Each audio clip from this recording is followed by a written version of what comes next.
हानिकारक होता है और 5-10 साल पहले परोसा गया ज्ञान आगे लाभदायक भी होता है। तो हमें क्या ज्ञान लेना है? जो इंटरनेट गूगल बाबा जो ज्ञान देते हैं वो लेना है,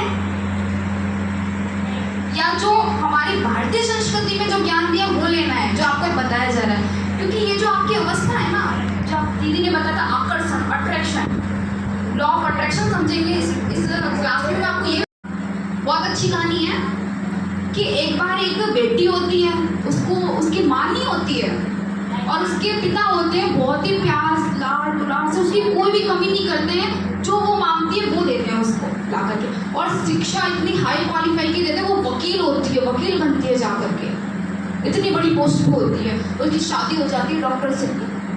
डॉक्टर समझ लीजिए फिर कोई भी बड़ी व्यक्तित्व तो ऐसा व्यक्ति होता है जिस बड़ी को पता है। वापस पहला पॉइंट क्या डाला? स्वयं को बोध करने की आवश्यकता। दूसरा पॉइंट अपने दायित्व जिम्मेदारियों को जानने की आवश्यकता, क्योंकि आपको नहीं बताया जाता जब शादी होके जाते हैं आज बेटे, उनको नहीं बताया जाता कि बेटी को क्या दायित्व है और एक पुत्री के, एक बहन के और एक बहू के क्या दायित्व है। तभी तो जितने भी डाइवोर्स होते हैं, जितने भी संबंध विच्छेद होते हैं, इन्हीं कारण से होते हैं, क्योंकि विचार में सामंजस्यता नहीं होती है।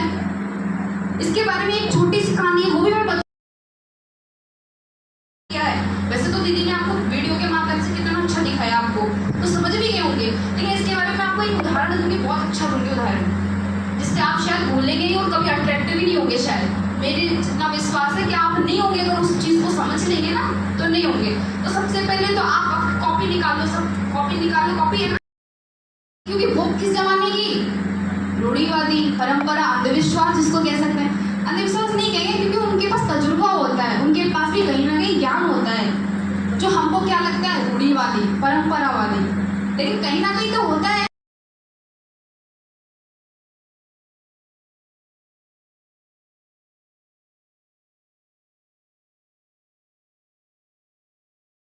बनाने जाना है, एक क्या बोलते हैं, एक दासी का जीवन जीना, ये मैं नहीं कह रही, लेकिन आपको समग्र क्षेत्र में दक्षता हेतु आपको हर काम आनी चाहिए।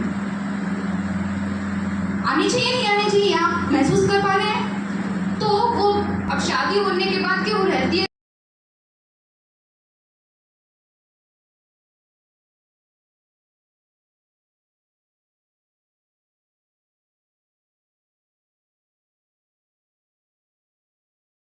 अपने मान, क्योंकि बताया था विचारों का खेल, हम अपने आप को समझ जाते हैं हम हीन हैं, हम ये चीज नहीं कर सकते, पहले ही बता दिया हमने, तो मस्तिष्क क्या काम करेगा? जब उन्हें पहले ही बता दिया हमको नहीं कर सकते, हम ये नहीं करना चाहते, तो आपने पहले ही मान दिया। तो वैसे ही उस बेटी को इतना मतलब पढ़ाया लिखाया होता है, शादी कर दी जाती है। अब माँ तो थी,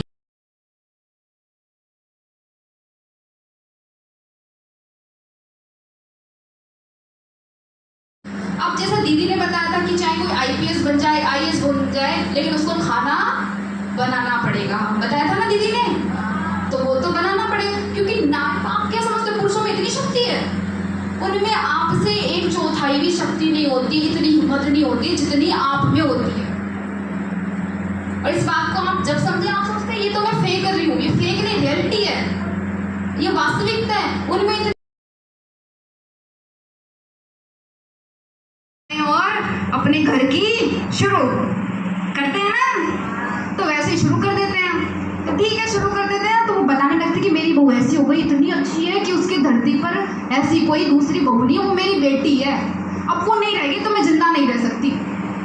ऐसा टाइम आ गया, किस वजह से? कि विचार बदल दिए उसके,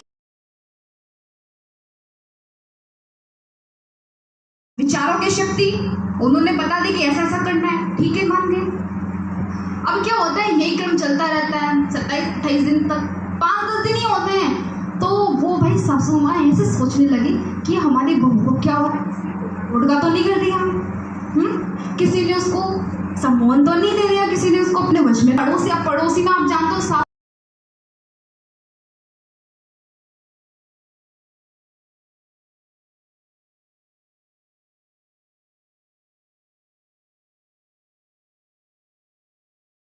जहाँ हो जाए तो गाड़ी आगे नहीं जाती, अपनी जगह आओ, दोनों ही आगे से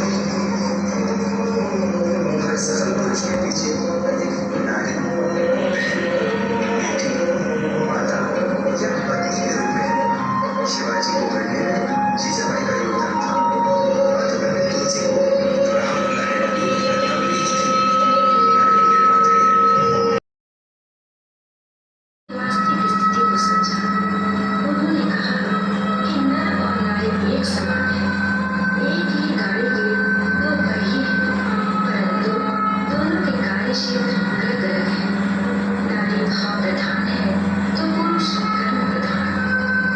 के पास गिर जाती है ताकि पापा मुझे नहीं मारना।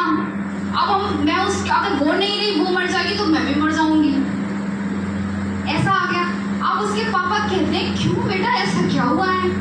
तो वो कहती है पापा वो मेरे बिना रह नहीं सकती। तो बोलते क्या बात है, मैं मान ही नहीं सकता। क्या आप नहीं मान सकते कोई बात नहीं, लेकिन वो मेरे बिना नहीं जिएगी और मैं भी उनके बिना नहीं जीऊंगी। क्योंकि वो सास जब वो खाना खिलाने